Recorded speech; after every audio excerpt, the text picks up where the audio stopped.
Hello, my name is Andre Ward, and I'm the Associate Vice President for the David Rothenberg Center for Public Policy at the Fortune Society. Welcome to Both Sides of the Bars. Today's segment is part 2 of a webinar entitled COVID-19, Rikers Island, and Technical Parole Violations. At a time during the COVID-19 pandemic, it's important that we learn what's happening to people on Rikers Island and how they're impacted owing to COVID-19. So in part 2, we'll learn more and hear from what the experts have to say about COVID-19 Rikers Island and the impact that COVID-19 is having.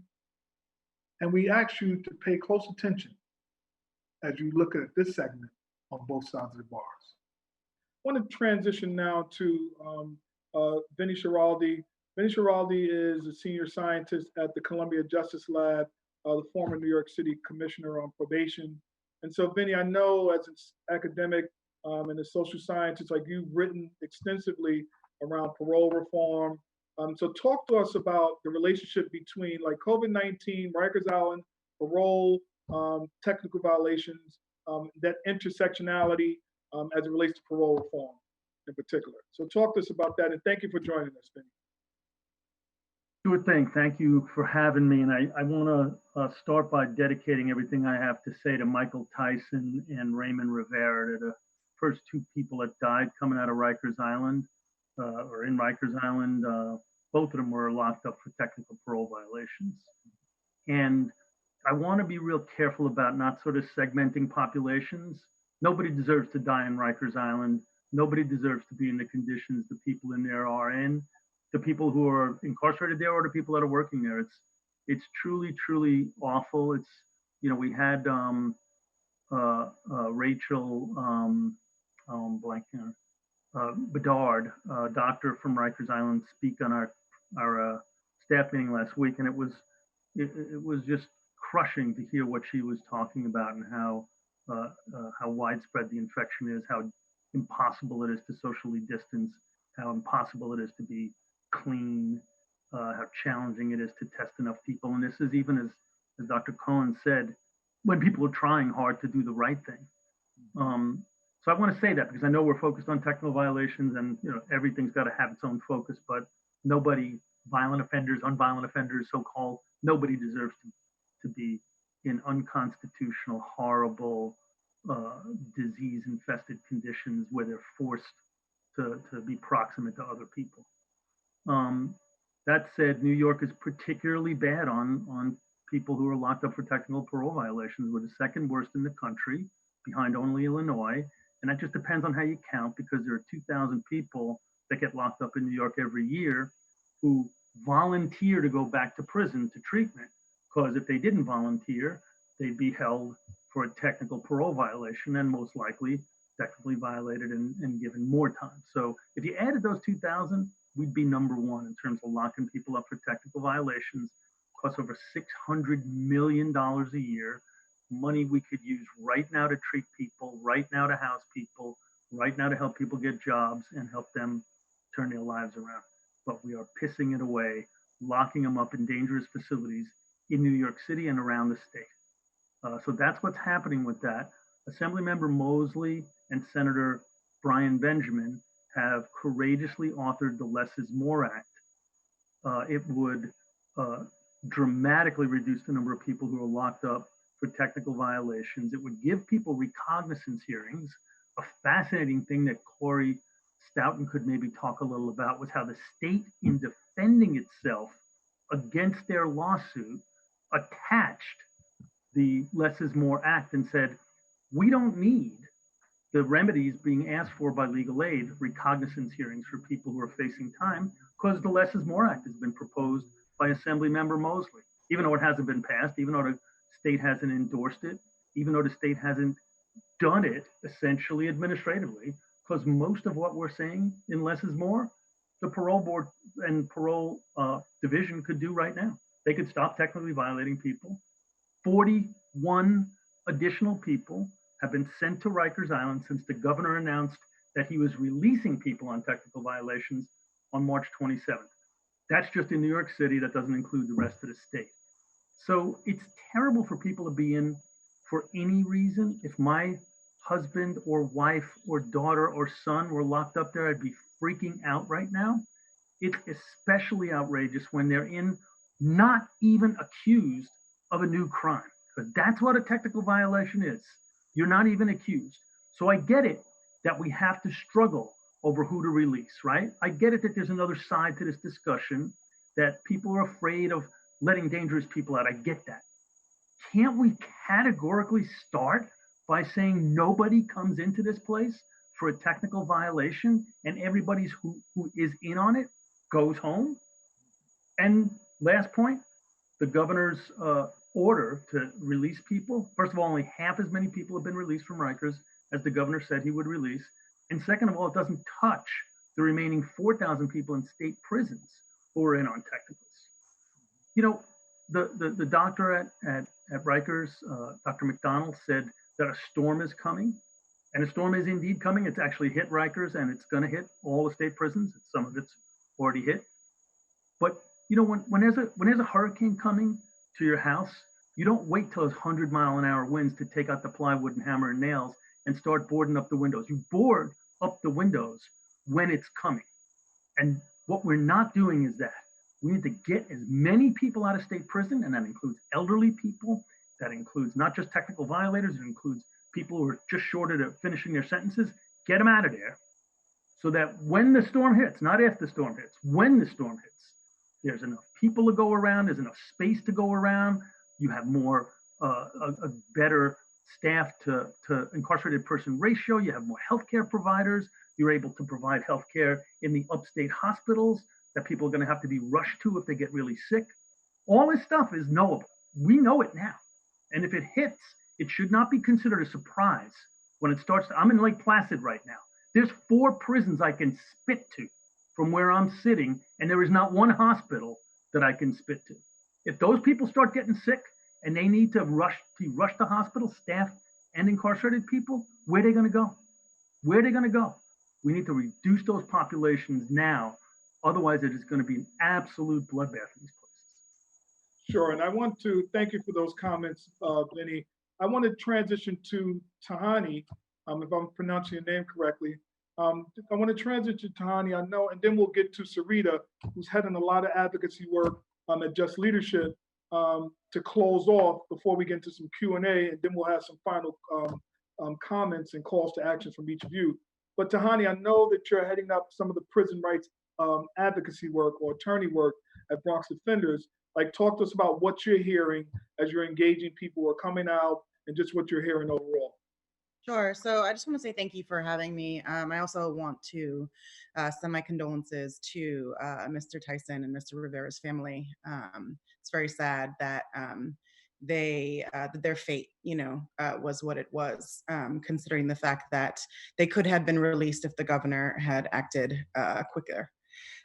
So, Bronx Defenders, as well as Legal Aid, we have been filing a number of different types of mass writs, as well as individual writs. We have had some success. But not as obviously not as much as we would hope.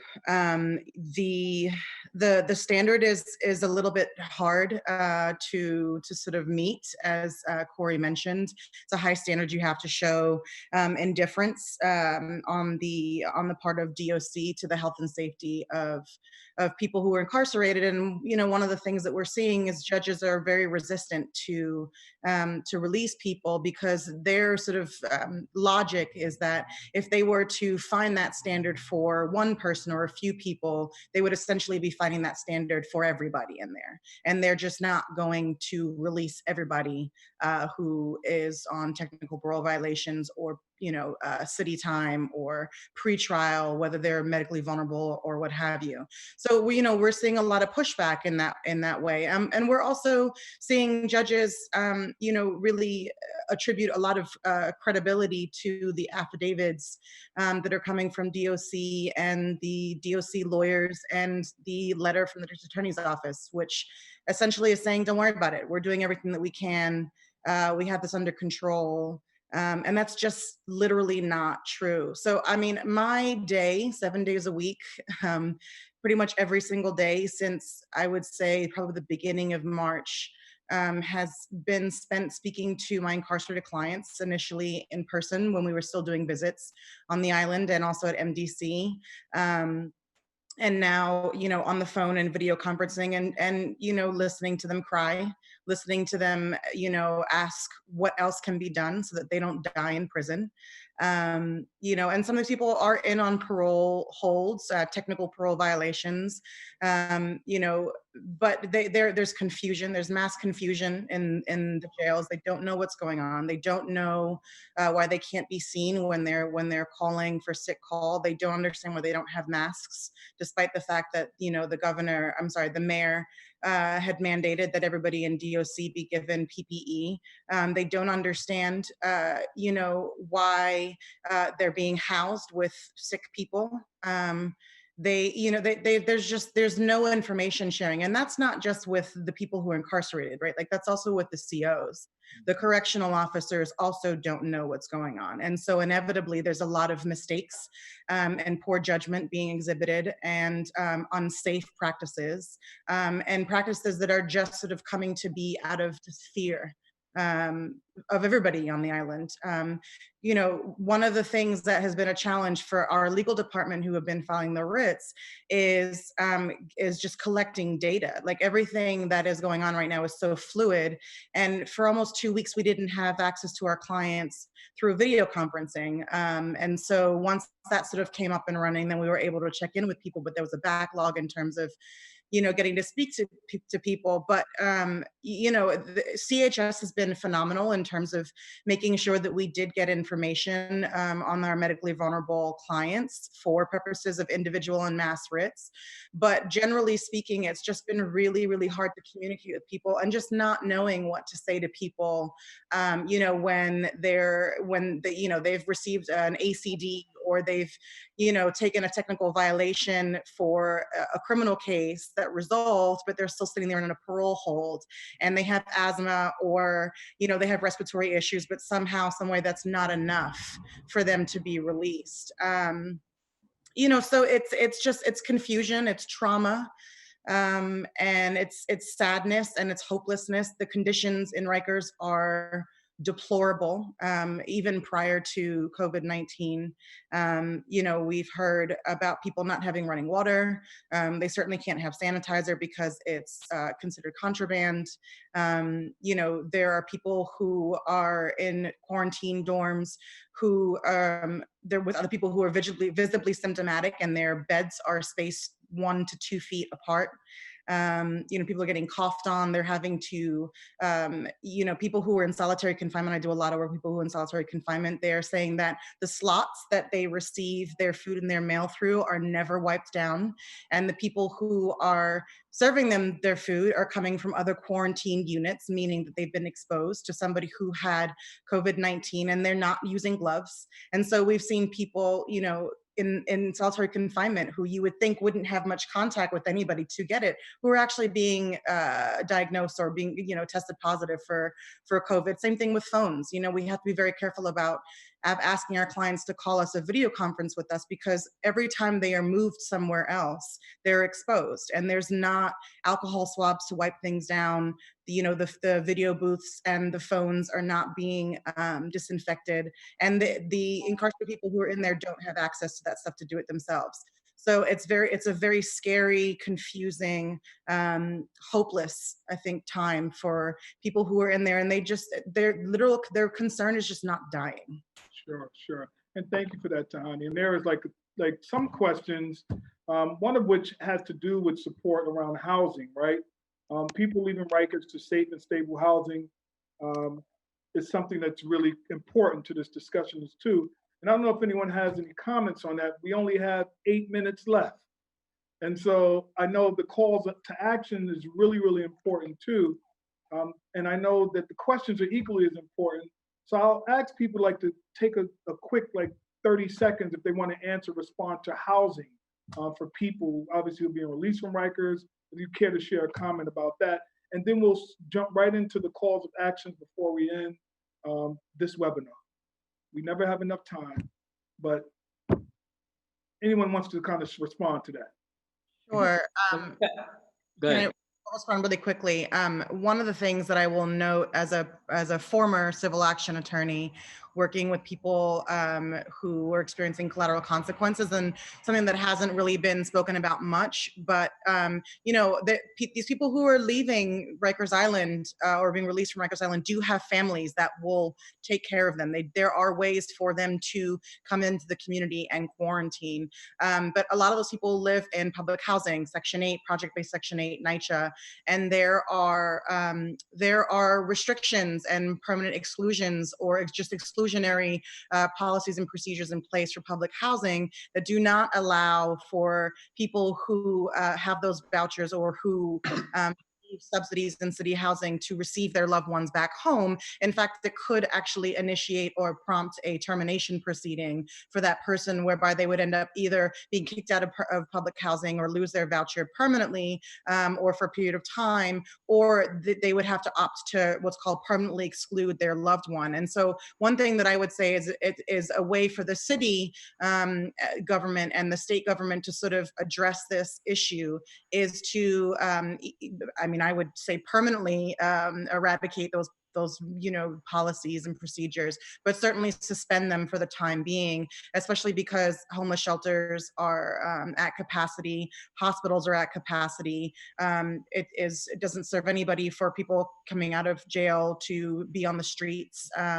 And hotels are being used, but sparingly, and it still costs the organizations in the city a lot of money to be able to put people up in hotels or in hostels or what have you. So that is one thing that I think needs more attention, is the issues around public housing subsidies, city housing, that kind of stuff, and their policies and procedures around receiving people who have convictions on their records.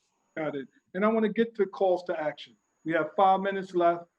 Calls to action in 30 seconds as we wrap up. I want to turn this to Mr. Mark, Mr. Brown. And Mr. Brown, again, thank you so much for just sharing your experience with us. We really value it. It's really impactful, and it makes a difference hearing your story around doing this. So, Mr. Brown, in 30 seconds, a call to action. What should be done? Well, I'm one of the individuals that's housed in the hotels because I'm in the shelter system, so they place it in hotels. Well, first call to action is you need to test people. We begged and begged to get tested. They never tested us. The only way you got tested is if you ever went to West Facility. And another thing is that when I left, they was not allowing officers to wear protective gear. I saw an officer come in with her own mask and a white shirt, which was a depot or a captain, told her she could not do that. So they wasn't allowed officers to wear protective gears. Not to protect them, but to protect them from us, because we inside. But one of the calls to action is to test it, because it's quite easy to test those to see who's actually infected and separate them from those that's not. In my housing unit, when I was released, it was 10 to 12 of us that had symptoms, and it was already 2 people that were taken out. But here's the kicker: when they designated these houses isolated living area in C95, they still allowed everybody to go out to medication to interact. And the virus is known to stay on certain surfaces 2 and 3 days. So even though they ran one house at a time, they still was allowing the inmate population to go out. I was a mess hall worker, so that I was allowed to go out and work with food even after my housing unit was designated an isolated living area. These policies and practices allowed the virus to spread a whole lot faster than it would have. There was preventive measures that could have been taken with the knowledge that they had. Sure. And so testing is very important. And like I said, all of us that were let go, that were released, whether it was by the mayor or the governor, I was released on a writ. One of the writs, the New York County defenders, because of my medical condition, I'm missing half a lung. They didn't test none of us. Right. And there's a segment of us that was definitely infected. Though I was never tested, I had flu-like symptoms, and I saw people around me. So therefore, we were never tested, but released back in the community.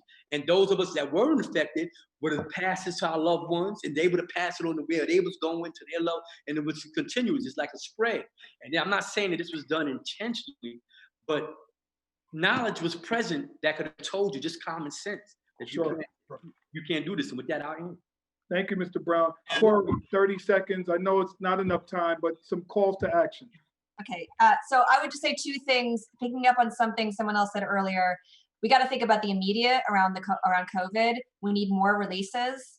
That's the first thing. And we also need to stop feeding the system. That gets to the policing issues Sarita was raising, and also the fact that docs is continuing to violate people for technical violations. Why? I mean, public safety includes our safety from this virus. Arguably, that's the most important aspect of public safety right now. And the notion that we're violating people for missing meetings or having a dirty test is outrageous. And it's a really challenging time right now, because I got to tell you, most people who aren't following this issue the way you all are by being here listening to this webinar, I think this problem is getting solved. They see that the Rikers population is down to 4,000 people. It's down 25% from where it was a month ago. That's an incredible accomplishment, but it's not enough. But a lot of people think it's enough. And they heard the governor make an announcement that he's releasing people. They think, okay, it's taken care of, but we've got to keep hammering that message. We're also, if I can just be real, we're starting to see the Willie Horton effect. We're starting to see the stories come out about people who have reoffended after being released. And it's just, we're in a really challenging moment. And if we don't keep that pressure up to continue to release people, we're going to lose that momentum, and there will be more people who die already. So that's really one thing. But the second thing is that long-term thing that someone said before, that the parole system in particular is just an incredible black hole. And if we don't take this moment now to ask ourselves, why do we have a system that is crazy this way? Why do we lock up this many people like that? We need to get less is more past. That's what needs to happen right now. So I think both the kind of fix the foundation problem that led to what a travesty this is, and also respond to the immediate need. Sure. Dr. Cohen? Yes. First to honor those who have died and to remember them. That's to keep us engaged, and so that we won't let the pressure down. Very locally, the city should be doing a lot more testing. They should be testing everybody who's coming out, as you requested, and they should be testing. And they should be providing information to all of us about how many tests they are doing, how many are positive, how many are negative, so we can actually understand the nature of this epidemic. They should be publishing data on how many people are hospitalized, and they should be publishing data on how many people are on ventilators in the hospital. And we can't move away from that, but I do think that there's an opportunity within the state to echo all the comments that have been made here to prevent the horror that's going to happen in New York State prison. So we all have to work on that as well. Sharon? Thank you, Dr. Cohen. Sharon? I just really piggyback off everybody else. I think there should be testing for all, releasing of pregnant women, release women and children, people who have made their board, close to their board, year to their board, who are medically compromised. And we also need more resources to keep people out of incarceration and that they stay out. So we need to gather those resources as well, because we can advocate for all of that, but it's important that we keep them out. So we need those resources to come together. Sure. Lorenzo? Thank you. Yeah, we got to stand and organizing. You don't win because you're right. You win because you're strong. So like, we have to get stronger here, right? Our organizing's got to be stronger. I invite people to participate in our Phone to Action tool that's on at catalcenter.org. I encourage people to actually go up and read the NYCLU and Legal Aid stuff that they're putting out here, the Brennan Center stuff, and understand that the data would get, obviously this is preached to the choir. The information that we get, I can read you a bunch of stats that make docs sound like they're doing something. And just to bring into this conversation, Donna, right, who's a friend and ally, and we all know Donna. Like, don't assume that a release strategy here accounts for or gives a shit about, right, women and like what's happening around their survival and like their reentry. Donna walked through some stuff on Friday that blew people's minds that women are going through in this situation. And while we're talking about the things that's impacting everybody, we're not talking about the things that's impacting everybody. And I want to tie that back to Sharon's point, tie that back to Donna's layout from Friday, that we gotta have and pay very special attention to. And if you haven't, like, what's happening with like women like in this situation, inside and home.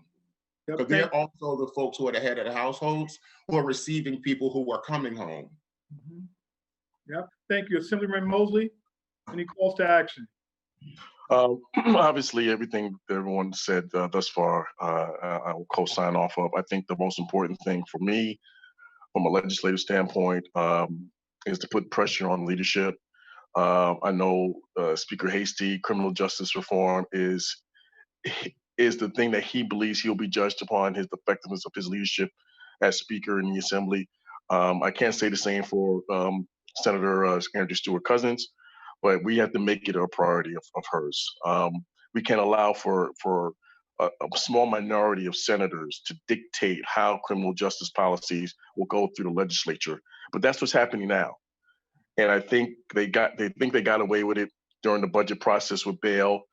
They believe they'll continue to get away with it, even in the midst of what we're going through, if we don't continue to press them, continue to press her. So when we get back to Albany in May, that this is a priority and is on the agenda to be addressed legislatively. If we don't do that, regardless of what we're doing in our individual silos or in a coordinated fashion, the legislation, which will have a far more impactful, it will be far more impactful throughout the state of New York, won't get done legislatively. So to me, I think we need to continue to pressure the leadership, pressure our colleagues individually, find out where they stand on this issue, and make it publicly known one way or the other. So that's my position from a legislative standpoint. Thanks again for joining Both Sides of the Bars as you listen to part 2 of our webinar on COVID-19, Rikers Island, and technical parole violations. We ask that you, as the viewer, share the video with others, to talk about it in your homes and among those that you know, because it's critically important that people who are on Rikers Island and exposed to COVID-19 get the support that they need. We thank you again for joining us. If you would like to learn more about what the Fortune Society is doing and to access its services, go to www.fortunesociety.org. That's www.fortunesociety.org. Once again, thank you so much for joining Both Sides of the Bars during this time of COVID-19. We ask that you be safe, you remain well, practice social distancing, and support each other as best you can.